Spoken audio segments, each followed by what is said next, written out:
Good morning, students. Welcome back. Chapter Security in the Contemporary World. Now, next content is human rights. As you that Mano Adhikar.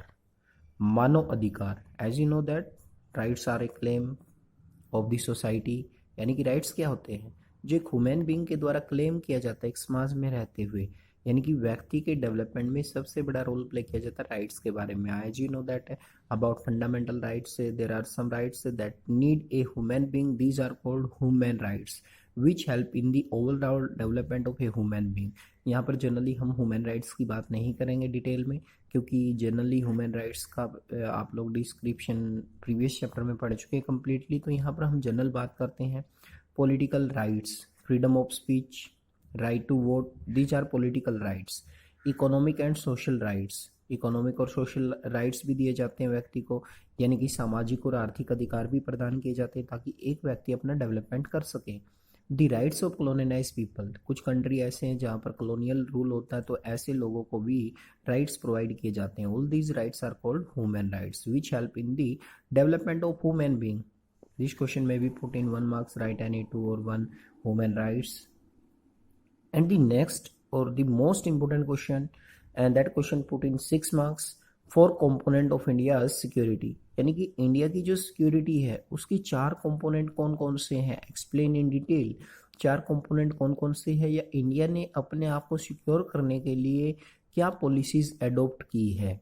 4 component of India security, तो यहाँ पर हम लोग जानेंगे कि भारत ने अपनी सुरक्षा के लिए कौन कौन सी पॉलिसीज अपनाई है, कौन कौन से 4 कंपोनेंट है, यानी कि हमने अपनी विदेशी नीति को कह सकते हो आप लोग, या अपनी मिलिट्री पावर को किस तरीके से बढ़ाया जिससे हमारी सुरक्षा को बढ़ावा मिला। तो इंडिया की पॉलिसी क्या थी या कंपोनेंट कौन कौन से है। First is strengthening it's military capability, जैसा कि आप लोग जानते हैं अपनी सैन्य शक्ति को बढ़ाना। इंडिया गट इंडिपेंडेंस इन 1947 में इंडिया को इंडिपेंडेंट मिली, और इंडिपेंडेंट मिलने के बाद जनरली देखा जाए तो हम बिल्कुल भी अपने डेवलपमेंट के पथ पर नहीं आए थे। 1962 में चाइना के साथ अपना डिस्प्यूट हुआ, फिर 1965 में पाक के साथ, 1971 में फिर पाक के साथ, 1999 में फिर कारगिल बैटल हुआ पाकिस्तान के साथ। तो आप लोग देख सकते हैं इंडिया ने यहाँ पर कई सारे युद्धों का सामना किया चाइना के साथ, पाकिस्तान के साथ, और एक बहुत बड़ी प्रॉब्लम हमारे सामने आई। अगर ऐसी कंडीशन में देखा जाए तो इंडिया ने क्या किया, अपनी सुरक्षा के लिए हमने अपनी मिलिट्री जो पावर है, अपनी जो कैपेसिटी थी उसको बढ़ाया, नए नए आविष्कार किए, न्यूक्लियर एक्सप्लोजन भी किया गया उसके बाद, अगर आप जानते हैं तो ये मिलिट्री कैपेबिलिटी को हमने बढ़ाया। क्यों? क्योंकि अपने ही पड़ोसी देशों से खतरा था। पाकिस्तान जो इंडिया से ही बना था, चाइना अपना नेबरिंग कंट्री है जिसने हिंदू चीनी भाई भाई का नारा दिया लेकिन हमें ही धोखा देने का प्रयास किया। तो ऐसी कंडीशन में इंडिया की जो सिक्योरिटी थी, तो सिक्योरिटी का सबसे मेन कंपोनेंट था कि हमें लगा कि हमें अपनी मिलिट्री ताकत बढ़ानी चाहिए ताकि कोई दूसरा देश हमारे देश पर हमला ना कर सके। स्ट्रेंथनिंग इंटरनेशनल नॉर्म्स, यानी कि अपने जो अंतर्राष्ट्रीय नियम थे, अंतर्राष्ट्रीय जो कानून थे, उनमें भी हमने मजबूती हासिल की। यूएनओ के मेंबर बने। एक तरह से जनरली अगर देखा जाए तो हमने यूएनओ के द्वारा जो पॉलिसीज थी, जो भी नॉर्म्स होते थे, उनको हमने अडोप्ट किया किसी भी बात को लेकर। डब्ल्यूटीओ के मेंबर बने। तो इस तरीके से हमने देखा कि इंटरनेशनल प्लेटफॉर्म पर भी अपनी सुरक्षा को बढ़ावा देने के लिए इंडिया ने क्या किया, इंडिया ने अपने आप के जो इंटरनेशनल नॉर्म्स थे या अंतर्राष्ट्रीय जो कानून बने उनकी पालना की, उनको अनदेखा नहीं किया। And third point is security challenge with in the country, security challenges with in the country. उसके बाद हमारी जो सरकार है या हमारी जो पॉलिसी रही वो रही security challenges with in the country, यानी कि देश के अंदर जो हमारी सुरक्षा को लेकर चेतावनी थी, सिक्योरिटी को लेकर चैलेंज था देश के अंदर, फिर हमने उसके ऊपर बात की कि कौन कौन सी ऐसी प्रॉब्लम्स है जो हमारे देश के इंटरनल पार्ट्स में है जिनको हमें सोल्व आउट करना चाहिए। अगर हम इंटरनल पार्ट की बात करें कंट्री के अंदर, जैसे हम जम्मू कश्मीर के मुद्दे की बात करते हैं, यहाँ पर जम्मू कश्मीर क्या है, एक अलग स्पेशल स्टेट का दर्जा मिला हुआ था, स्पेशल स्टेटस था उसके पास। तो जनरली हम लोग देख सकते हैं वो हमारे लिए एक बहुत बड़ा चैलेंज था, ठीक है। लेकिन आज हमने क्या किया, आज हमने उनका इंटेग्रेशन कर दिया, उनको अपने देश में मिला लिया जम्मू कश्मीर को, ठीक है। जो आर्टिकल 370 था, 370 के तहत उसको स्पेशल स्टेटस मिला हुआ था, एक स्पेशल स्टेट का।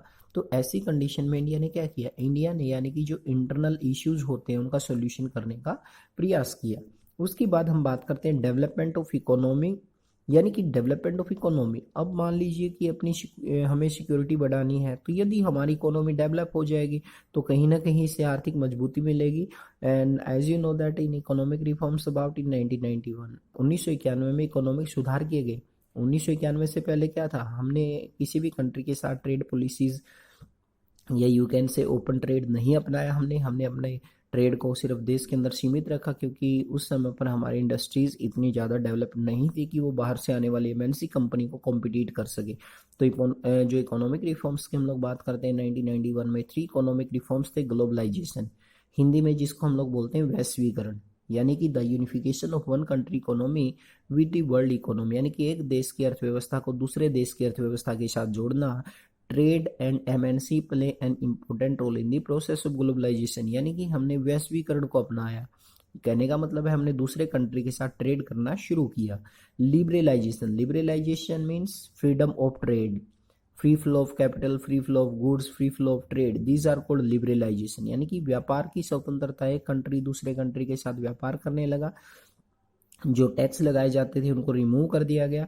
And third reforms is privatisation, privatisation का मतलब होता है निजीकरण। आप लोग जानते हैं कि हमारी जो गवर्नमेंट है आज़ादी के बाद ज़्यादातर उसने पब्लिक सेक्टर में इन्वेस्टमेंट किया, जिस कारण से देश का ज़्यादातर धन कहाँ लग गया था, पब्लिक सेक्टर में, और हमारे देश का डेवलपमेंट बिल्कुल स्लो था। तो ऐसी कंडीशन में सरकार ने निजीकरण को अपनाया। प्राइवेटाइजेशन से पहले कोई भी व्यक्ति यदि अपनी निजी कंपनी ओपन करना चाहता था तो उसे एक लाइसेंस लेना पड़ता था और बहुत सारा पैसा उसे टैक्स के रूप में पे करना पड़ता था। लेकिन हमने प्राइवेटाइजेशन को अपनाया, निजीकरण को अपनाया। These are called economic reforms, globalisation, liberalisation and privatisation. Hindi में अगर हम बात करें इनकी, वैश्वीकरण, उदारीकरण और प्राइवेटाइजेशन का मतलब होता है निजीकरण, यानी कि ये 3 इकोनॉमिक रिफॉर्म्स किए और इन तीनों ने मदद की इंडिया को एक पावरफुल कंट्री बनाने में, एक शक्तिशाली देश बनाने में। आज अगर हम वर्ल्ड पॉलिटिक्स की बात करते हैं तो इंडिया की जो पोजीशन है एक बड़ी ही इंपॉर्टेंट पोजीशन बनी हुई है वर्ल्ड के अंदर। That is most important chapter. Okay student, this chapter was completed, that is the last point. Thank you.